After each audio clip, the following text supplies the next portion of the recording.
Kaya no? Professor di kayo ah. So, ang atong i-preach karon is ang importansya sa iglesia. The importance of the church. The Church of Christ role towards salvation. So, naaday role ang kanyang iglesia sa kaluwasan sa usak tao.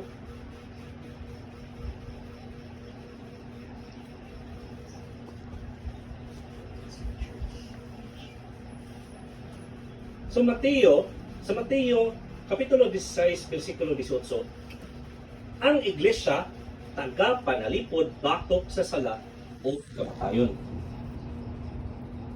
Ug sultihan ko ikaw, nga ikaw mao si Pedro, ug sa ibabaw ni ining bato, pagatukuron ko ang akong iglesia, o ang mga gahom sa kamatayon, dili gayon makabuntog kaniya.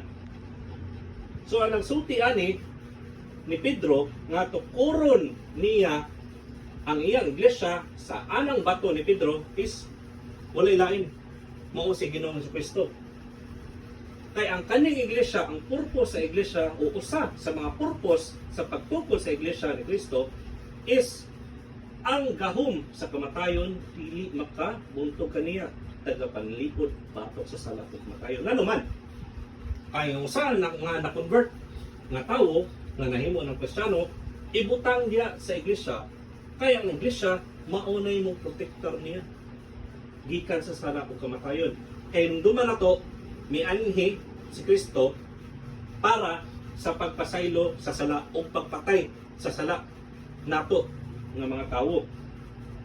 So kung ikaw na save na o gibutang sa iglesia, is naadji dapat mo guide mo, mo protektahan mo, nga dili ka mo balik kung kinsa ka sa unang nga pagkadautan. Kay pagpaminaw nimo sa pulong sa Ginoo sa gospel ug sa pagtuon nimo sa imong nadunggan nga gikan sa mga magwawali, sa paginulsol nimo sa imong sala, sa pagconfess nimo nga si Ginoong si Kristo mao ang Dios ug ang manluluwa sa iglesia, ug pinakalas na step is pagpabautismo is converted na ka sa Church of Christ.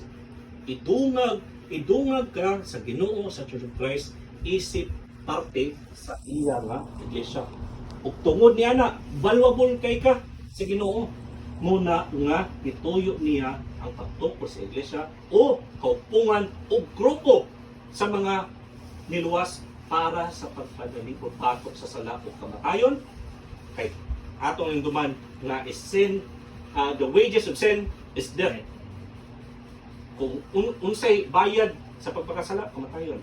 So, panalipdan jud kaniya. Ipalayo jud ka, panikamutan jud ka sa isip ka membro sa iglesia nga dili ka mobalik sa pagpakasala.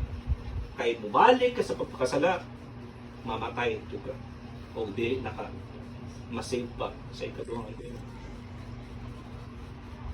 Sa ikaduha, una nga Timoteo, Kapitulo 3, versikulo 15, haligi o taga-panalipod sa kamatuoran. So ganina, ang gisulti is taga-panalipod batok sa sala o kamatayon. Sa ani nga verse is haligi o taga-panalipod sa kamatuoran. Palikuran. Unang Timoteo, Kapitulo 3, versikulo 15, nikaingon, kung malangan man ugaling ako, ikaw mahibalo unsaon paggawi diya sa sulod sa panimalay sa Dios. Nga mao ang iglesia sa buhi nga Dios, ang haligi o panalipod sa kamatuoran. Salamat po. Ato na rin nadunggan sa mga langit tao before or ato mga dunggan sa TV or radyo o gani, kung magbasahan tag Bible is si Kristo ang kamatuoran. Siya ang kamatuoran. Saan ako pagbalik? Kung malangan man ugaling ako, ikaw may balo kung saon paggawi diha sa sulod sa panimalay sa Dios. Panimalay sa Dios is ang iglesia. So ang ningon ang Ginoo nga mupuyo ako diha sa inyong kasing-kasing ug ang inyong lawas mauna akong puyanan kay mauna ang templo sa Dios na. Sa mga niluwas ha, sa mga na-convert na nga mao ang iglesia sa buhi nga Dios. Dios nga buhi. Ang haligi o panalipod sa kamatuoran. Haligi is mga kolom, no? So kung way kulom, or kung naay kulom, matumpag ang kulom, tumpag balay. O nasa sulod sa balay, patay. Sa pagkasmitado. So ang haligi o panalipod sa kamatuoran. So ang kaning mga haligi is mauni na panalipod na protekta sa kamatuoran. So sa iglesia is naa diya kamatuoran. Ang mga convert o mga niluwas is magpadayon sa kamatuoran. Wala joy bakak nga ila pa nga pagapuyan o ila nga tuuhan kaysa sulod sa balay sa Dios nga si Kristo ang tag-iya, puro na kamatuoran niya. Dili na pareha sa outside nga dili iglesia sa trabahoan, sa pamisikali, sa slingan o nga dili sa kalibutan nga punog bakak. Kung naa may tinuod pero sagol bakak. Di ba? So mix may klaro. Di ba? So haligi sa pagpanalipod sa kamatuoran. Anita sa Mateo 18:17. Kung magkadumili man kayo siya sa pagpaminaw kanila, isumbong siya sa iglesia. Nato o kung dili gihapon siya maminaw bisan pa sa iglesia, nan isipa siya na usa ka hintil ug maniningil ug buwis. Kay dili magyud may likayan ba, di ba? Nanagi sumpaki ang isigay igsuon sa iglesia. Pero unsaon pag-address ana nga sumpaki. Kung naay nakasala, kung nakasala mo sa kay suon, sa usa ka ka magsuon. Kay kung ato ni basahon ang tibok chapter ni is ang una jud is kung naay sala ang imong igsuon is waluan mo storya. Kasi madala ka nimong storya. Kung dili sa bukatuon nimo, padayon mo siya pagpakasala nimo is magdala na ka mga witness o tulo. At ang bangkad pa niya, di ba? Remember mo, inanam sa pattern sa uban niya sa dili sa church, di ba? So, mura pong trabahoan ba? Kaya, try mong storya imong kuhan, imong kauban, sa trabaho, kasi maupil pa rin ka. Gawin mo ko nimo, kung isang lari mo. O di ba, di pa to, di gapon mo cooperate, batik na ang kuhan. Environment sa workplace, di na magka-cooperate yun. So, magdala dyan ka, amiga, pwede. Kuhan ka ng nagpangit kong storya, niya, kay para ma-okay ang trabaho. So, what to? Istoryaan. Ya kung di gapon, kung katoo, is istorya ninyo sa kumpanya. Ang kumpanya mo magiging in charge. Mo nag-hire nyo, di ba? Nang gini palisiya, o sa inyo buhaton, isi ka work ni, nagtinabangay mo, ana. Dili mo magpasakita ni ana. So, same lang po sa iglesia. Kung di mo madala o one-on-one, magdala ka o mga kauban nga makatambag, makastorya unsa to settle sa inyo nga problema kung nakasala siya nimo. Unya, kung di ka mo siya mutuo sa duha o tulo ka witness, is isumbong sa iglesia istorya. Dili isumbong nga away ka niyo, dapat laban ka na ako kay butang dili. Mura pong korte ba nga kami na usa gyud tabo. Nana, no? Brad, di ba? Professor Brad, estudyante sa ni Brad. Away, di ba? So, kung sa ari diri is nestorya na sa iglesia ang problema sa pagpakasala sa igsoon, batok nimo. Kung dili gyapon siya maminaw bisan pa sa iglesia, nan isipa siya nga usa ka hintil ug maniningil og buwis. Ani is devastating gini. Nga naman, puro sila mga niluwas, pero ang kaning usa nga dili gyud magpabagyong, di makatulid sa iyang gibuhat. Kick out. Ipapawag siya. No? Gikan siya na sa save, pero kung di siya maminaw, bisan pa sa storya sa iglesia niya, si Kumunto, isipa siya makusak. Mo yung hintil is walay Ginoo. Kay, Brad, klase ni Denver, ang itabo ko ni, sa wala pa si Kristo, ang duha ka tawo, duha ka grupo sa tao sa unang panahon, sa kalibutan, wala pa si Kristo, wala pang Diyos ng nagpakatao. Duha ka po, biblika lang ta, di lang nga sa lain nga mga reliyon, pero biblika lang ta, sa Ginoo ko mo, magigkumaturan ng Ginoo. Duha ka po, hintil o Hudyo. Ang kaning Hudyo, mo ni sa Alex, kinundom mo atong Ten Commandments, Moises. Mao to ang Israelites o mga Hudyo. Kaya ang Israel is ang ilang amahan, ang patriarchal nila kay si Hakuban, nga gipanganlan nga Israel. Muna Israelites ang mga kanak-ana na mga kapuhan is muna na Israelites mo tribe na sila. Ang Hudyo is mabutang murag ilang pangalan sa reliyon, Jews o Hudyo. So na ato na sabtan kung sa Hudyo. Ang usa nga grupo sa tao sa kalibutan so nga na-recognize ang sa Ginoo is Gentil. Kita nga dili part sa Hudyo, dili kaliwatan ni Jacob, dili kaliwatan ni Abraham. Sa una na, physical di ba? Nga i-trace mo, hindi na ito luno na. Oo, di na ito kadugo, di na ito ka-unon-non, dili na ito parinti. So kita is, wa tayo mga Diyos, pataka naman tayo piti. Ang puan ng kwan, mong Diyos ang adlaw, bato, kahoy, mag-okay itong mga kahoy, mong Diyos. Muna itong kinabuhi ka sintil. Wala tayo Ginoo, di para sa Hudyo nga ang mismong nagpamalakad o naghari sa mga Hudyo at panahon ni Moises is ang Ginoo. Makadungog. Si Moises dili man itong mubuhat itong mabutang mirakulo kung wala nakadungog sa tingin sa Ginoo. Muwa sa buhat. So ang Hudyo nga naay Dios, nga kaliwatan ni Abraham, ni Jacob, o ni Isaac, o sa mga hintil, nga tay labot yun sa mga Hudyo, di tayo sa Israelites. So ngayon nga, isipa siya nga, usak hintil, pili naman ka hintil ng dakit, tapos kano na ka. Deceive na kasi gano'n, pero isipon na ka hintil. Walaon dyan kay sa iglesia. Kaya masamok naman ka. Makasamok na ka kay, magkagubot naman ang mga isig kay tigsunay. Hindi ka maminaw sa iglesia. O maniningil o buwis niya. Kani maniningil o buwis, naging ay corruption. So ngayon kami naniningil ng buwis, makasasala. Klaro juga. Ang most ng mga tao is makasasala, kabalo yun ang makasala. Pero, obvious yung kayo ni maniningil sa buwis. Grabe ka makasalanan yun. Okay? So, liko na to, Mateo, Kapitulo 18, versikulo 17. Tagabantay sa mga masupilon sa iglesia. 3. Sa Acts chapter 12, verse 5. Ang mag-aampo para sa iyang miyembro. Busa si Pedro, gibantayan sulod sa bilangguan. Apan alang kaniya, gihimo sa iglesia ang mainit nga pagkampo ngadto sa Dios.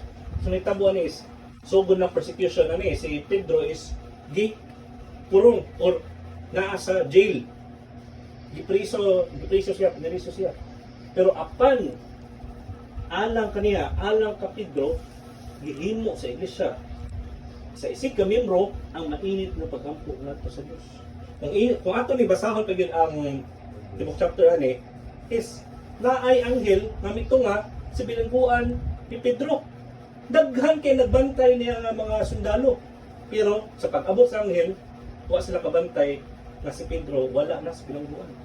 Kaya pag naadyo sa anghel, nung nahunong ang oras ba, ang galihok na lang ang anghel o si Pedro. Wala sila kabantay, niagi na si Pedro sa ilang tuma.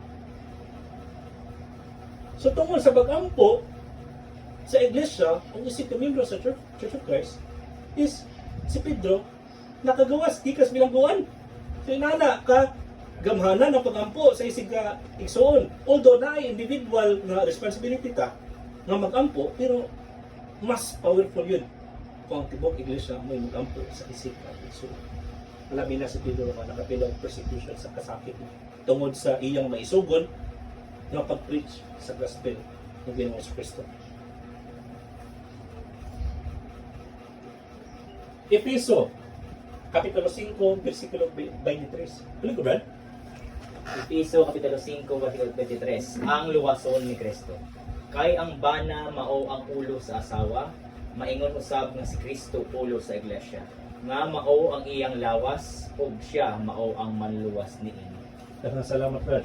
So, puhon, Denver, kung maminyo ka dyan ka, kung makadayon nimo yung girlfriend, o parihan nimo Brad, kung makadayon man nimo si Ma'am Joanne or Sister Joanne, kung magkaminyo mo dyan, is symbolikal na siya. Nindot kinag-meaning.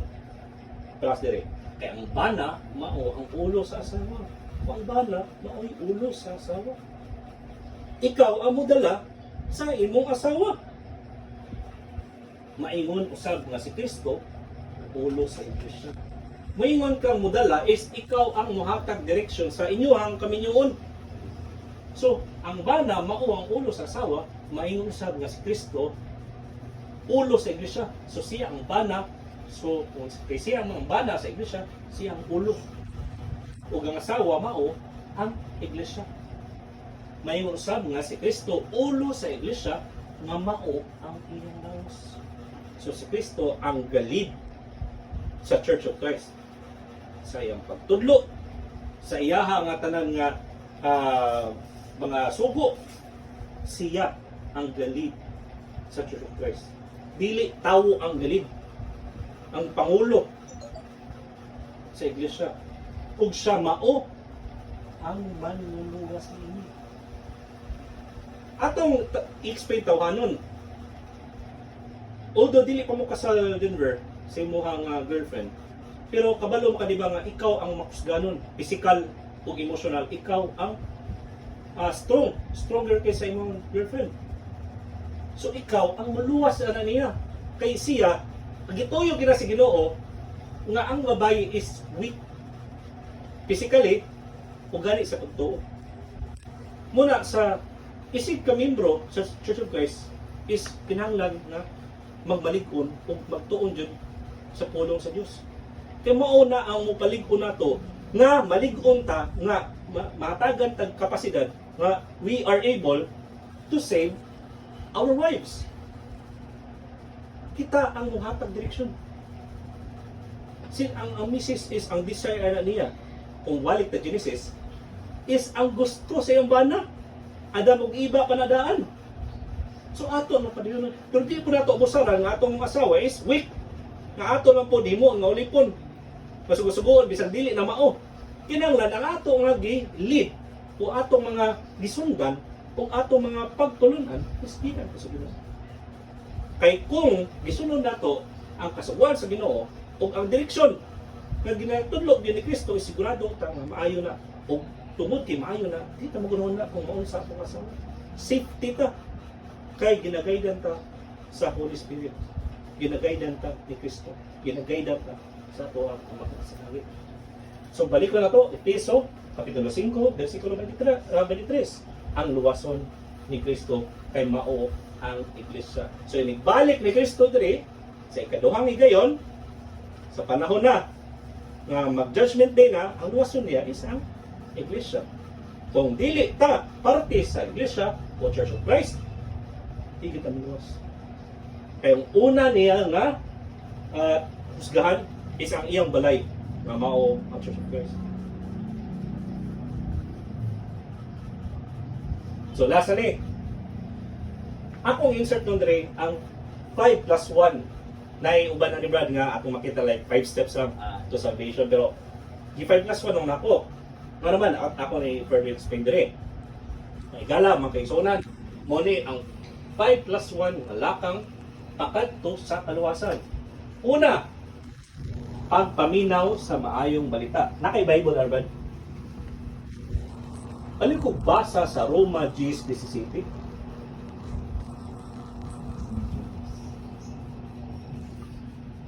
Pagpaminaw sa maayong balita. Muni number 1, ang buhaton sa usa ka tawo para makaadto siya sa kaluwasan.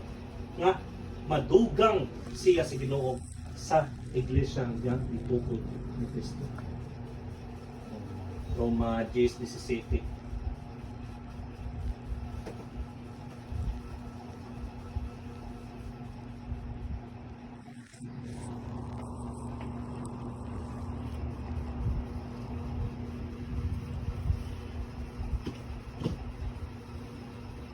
Hindi na ba ay ang Bible ba? Sa cellphone na po.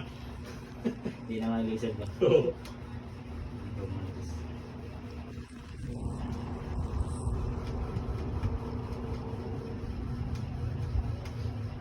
Roma 10:17.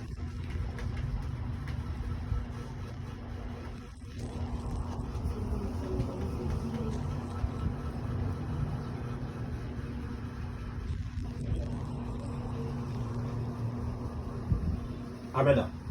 Roma JC City. Ay ba? Sa iya ang pinakadapit. Roma. Okay, Roma, ito pagkabasawa ng pagbinaw sa mayong balita, Roma 10, Kapitulo 10, versikulo 17. Sa ingon niini ang pagtuo nagagikan sa pagpatalinhog o ang pagpatalinhog sa pulong ni Kristo. Busa sa pagtuo mag-aabot gikan sa madungog o ang madungog mag-aabot pinaagi sa pagwali mahitungod kang Kristo. Salamat. So si Kristo, so wala pa siya namatay, siya, magalakat na siya sa naso si Sir. Mag-preach. Repent and be baptized for you to be saved. Kay naa na, duol na ang gingharian sa langit. So sa pagbanhaw ni Kristo, ang may take over o preaching matungod sa kaluwasan mao ang mga apostoles. Sila Pedro, Pablo, Mateo, o gani ang mga disipulo. Busa, ang pagtuo mag-aabot gikan sa madungog. Madungog. Ug ang madungog mag-aabot pinaagi sa pagwali mahitungod kang Kristo. So kung maminaw ta, makadungog ta sa nagwali, sa mga magwawali, may tungod sa maayong balita ni Kristo na naka sa first step. Gamay na lang, first step sa likudan mo. Anita sa Marcos 1:15.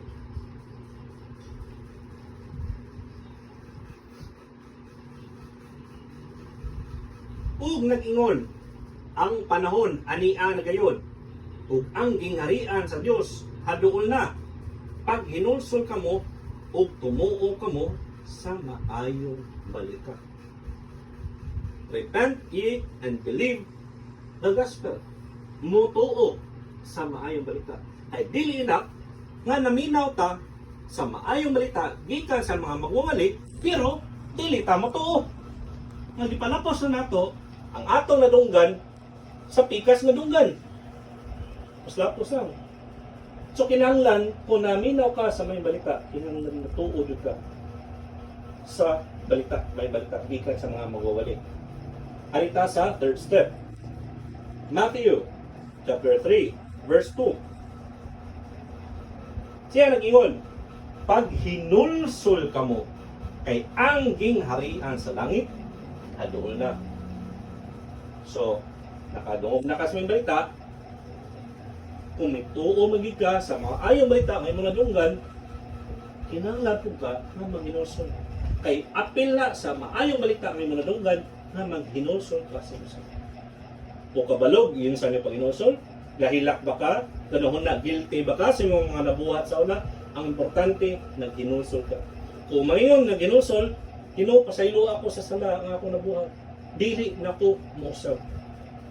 Paliro, Ginoo, dawata ako, pasaylo ako.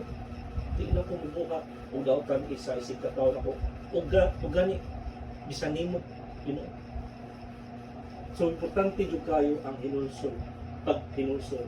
Madako ba na o magamay, hinulsol. Nara sa Mateo 3:2. Halika sa Roma 10:9. Fourth step ni siya. Kay kung pinaagi sa imong baba, magasugid ikaw nga si Jesus, mao ang Ginoo, ug magatuo sa sulod sa imong kasing-kasing nga siya gibanhaw sa Dios gikan sa mga patay, nan maluwas ikaw. Magasugid sa baba nga si Jesus, mao ang Ginoo. Kinahanglan dili jud ka maulaw. Kung ganahan ka maluwas, kung ganahan ka madugang sa iglesia ni Jesus Cristo, dili jud ka maulaw. Kita magani, paras na ako. Uyab ko sa una. Uy, proud kiko, uyab na ko si kani ana. Di ba dito maulaw? Buta to, amahan ko. Proud ko sa akong papa, mga mo si Juan, kay ugyan kay butan kayo. Kung sana lang ka, nga ikaulaw na to, si Jesus na mauna. Ang miluwas na tugikan sa sala. Siya, may sakripisyo, siya pagalingon, siya ang gipahimungtan sa Dios sa iyang kasako siya ang gipatay, alang-alang ka nato nga kita unta ang angay patyulon. Kita unta ang angay bulan-bunalan, sakiton ug magdala sa bugat kay krus, pero ang Ginoo nga walay sala, maon noon ang mibuhat on behalf nato. Madikta may ano. So dapat magmalipayon ta, dili ta mauna nga si Kristo, mao ang Dios nga mao natong ginasunod, nga ganahan ta nga mahimong parte niya. Maparte sa manos. So anita sa ikalima, ang pagpabautismo. Acts or buhat 2:28.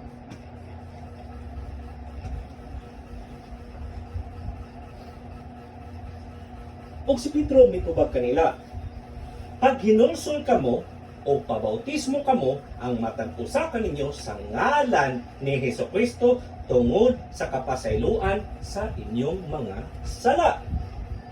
O madawat ninyo ang gasa nga Espiritu Santo.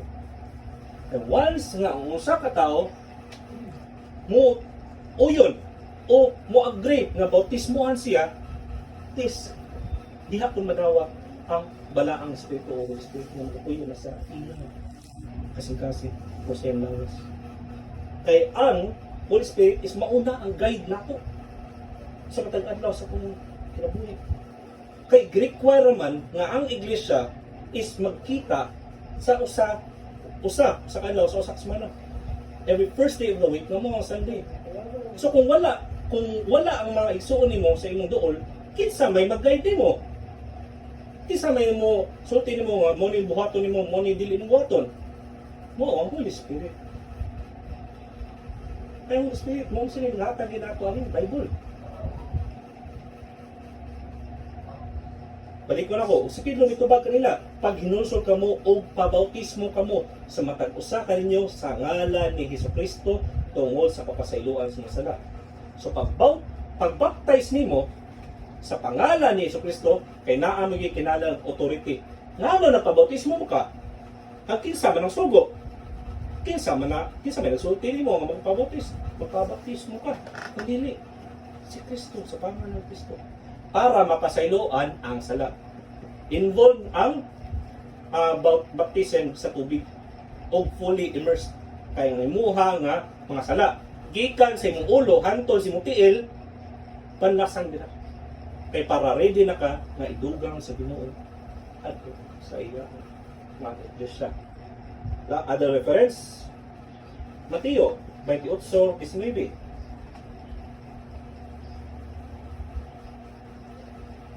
Busa, panglakaw kamo o himuan ninyong mga tinun-an ang tanang kanasuran sa pagpamautismo kanila sa ngalan sa Amahan o sa Anak o sa Espiritu Santo. Ay sa ganina, sulti man to nga sa ngalan ni Jesus. Ngano tulo naman nakabuk noon?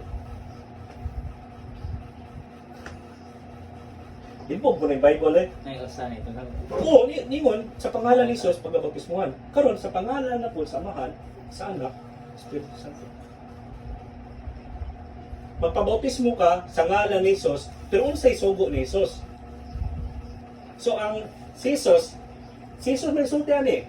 Mateo 28:19. Resurrected na siya niya. Sabi nabuhi na siya, nabanhaw na siya. Wala pa siya ni sakas langit, is nakigstorya pa na siya. Napag magpakita. Nahin kabog ay ato nga close ang pultahan, close ang bintana, sa sulod sa balay is naa ang mga apostolis mga disipulo. Kuman si Kristo ni kanit laguho diha. Sa tunga nila, sirado mang pultahan, siradong bintana, asa siya nilusot? Minsan, basin abat ni. Basin kalag ni. Nana nilusot ni kanit ni guho. Moto nga naamay nagdaw na nagduha nga usa sa mga apostolis is gipahikat din siya sa samad ni Kristo. Resurrected siya, di siya kalag, kaya nga naman, ano siya buko? Ano siya, hikap niya. Ginoo, nakahikap na dyan ko niya, doon na dyan ko na ikaw. So, si aning nga estado nga si Kristo, resurrected, pero wala pa siya ni atos langit, siya ang nagstorya ni. Busa panglakaw kamo o himuan ninyo mga tinun-an ang tanang kanasuran, tanan nga mga nasyon, country, sa pagpamautismo kanila sa ngalan sa Ama o sa Anak sa Espiritu Santo. So ang authority is si Kristo. Pero ang gisulti ni Kristo is pagpabautismuhan ka sa pangalan sa Amahan o sa Anak o sa Espiritu Santo. Muna mga madawat ang kaluwasan. So kani, plus 1 man ta, 5 na ni. So 1, Revelation 2:10. Well, balik ko Revelation 2:10. Sige, dari lang na 2:10. Magmatindaan hangtod sa kamatayon. Revelation, Capital 2, verse 10. Ayaw kahadlok sa mga butang nga sa dili pagdugay sa imong pag-aantuson. Aniya karon ang yawa hapit na magabutang sa uban kaninyo sa bilangguan aron pagasulayan kamo ug may kagulanan kamo sulod sa napulo ka adlaw magtinanumanon kahangtod sa kamatayon ug pagahatagan ko ikaw sa purong-purong sa kinabuhi. Ayaw kalisangi ang mga butang nga sa dili magdugay sa imo sa pag-aantuson. Tan-awa ang uban kaninyo hapit na ibanlod sa yawa ngadto sa bilangguan aron masulayan kamo ug pagasakiton kamo sa sulod sa napulo ka adlaw. Himua ang pagkamaunungon kanako bisan pa sa kamatayon ug hatagan ko ikaw sa purong-purong nga kinabuhi. Salamat kay Brad Franz. So akong balikon ang 5 steps. Utang na to, nabautismuhan jud ka, na-complete ko din ang 5 steps. Converted na ka. Pero ang gingharian sa langit nga mao ang iglesia is puno man sa kasakit. Na-mention pa sa Ginoo ni Kristo, so wala pa siya namatay. Ayaw ka mo pagtuo nga mayanhi ako sa kalibutan aron sa pagdala o peace, pagdala o kalinaw. Wala ako mayanhi sa kalibutan para magdala kalinaw. Igani, ang akong gidala maong espada. Nga isig ka membro sa pamilya is nag-away. Lalaking anak, nag-away sa mahal. Anak ng babae, nag-away sa nanay. Gani, nag-away ang apuhan sa iyang lula o lolo. Mga apo. Pero wala, napasabot ka na, mga away ka nga, basta-basta lang ka niya, pati ang naang ng mulay, bastos mga la, dili. Ang ipasabot ni Kristo, na ang iyang pulong, kung ikaw mudawat ka, daghan pod ang dili mo dawat sa iyang pulong. So ikaw nga nidawat sa pulong, nga membro sa kapamilya, o ang mga wala nidawat sa pulong sa Ginoo nga maturan, magbangit sila, mag-conflict. Kay lahi mo pagpulong. Kaya sa giingon na ni Kristo o ni Pablo, ang kangit-ngit ug ang kahayag dili jud nagkapuyo. Ang dautan ug ang maayo dili jud nagkapuyo. So balik ko ani,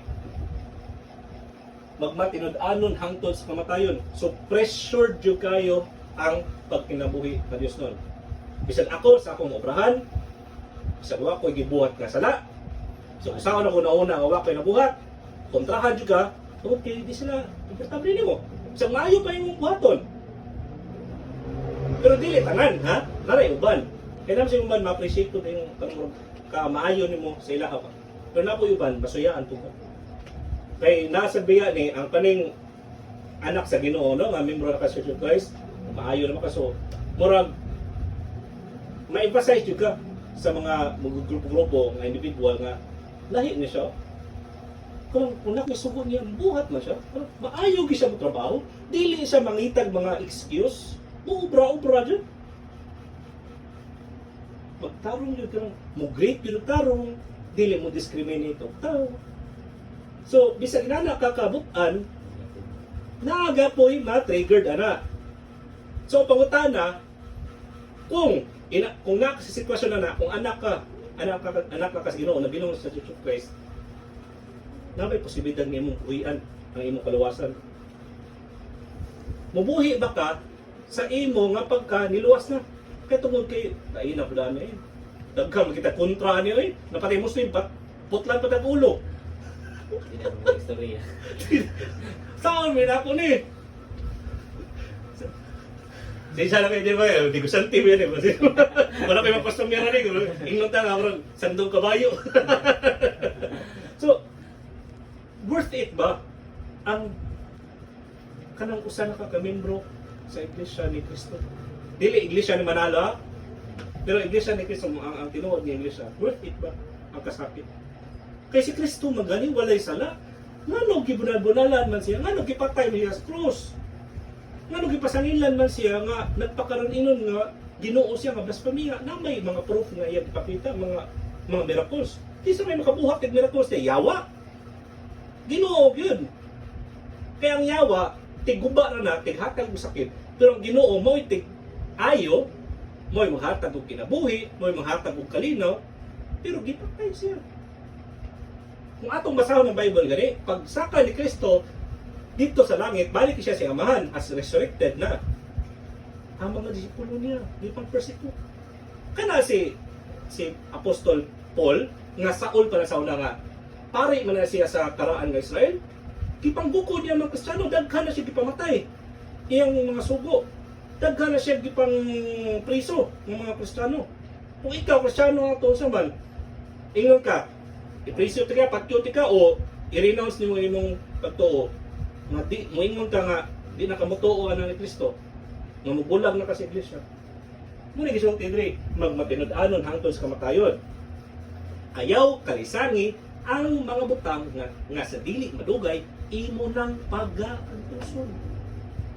Tanawa ang uban kaninyo hapit na ibanlod sa yawa ngadto sa bilangguan aron masulayan kamo. Masulayan is itrayan jud ka.